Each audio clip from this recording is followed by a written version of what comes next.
Dumako naman tayo sa June 2, araw na Lunes. Si Monkey ang kailangan mag-ingat. North na direksyon ang kailangang iwasan ng lahat ng animal symbol. June 2 is, nakikita nyo na po sa screen. June 2 Monday, yung mga masuswerteng oras na pwede nyong gamitin para sa mga mahalagang activities na meron kayo. Ano ba ang maswerteng activity on June 2? Pag-aalin ng sakripisyo ay isa na dyan.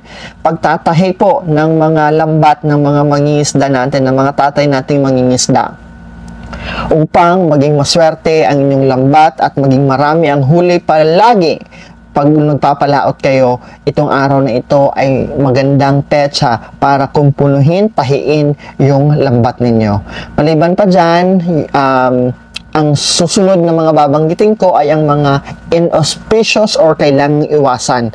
Pagpunta ng hospital to see a patient o pagpunta sa bahay kung saan may pasyente, iwasan natin sa araw na ito because for this gesture, it's unlucky for this day.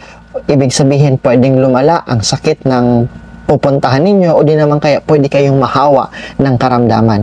Hindi rin magswerte ang araw na ito para sa pagpapakasal or kasalan at hindi rin maswerte ang araw na ito for grand opening ng kung anumang negosyo ang bubuksan ninyo. So, humanap kayo ng ibang petsa.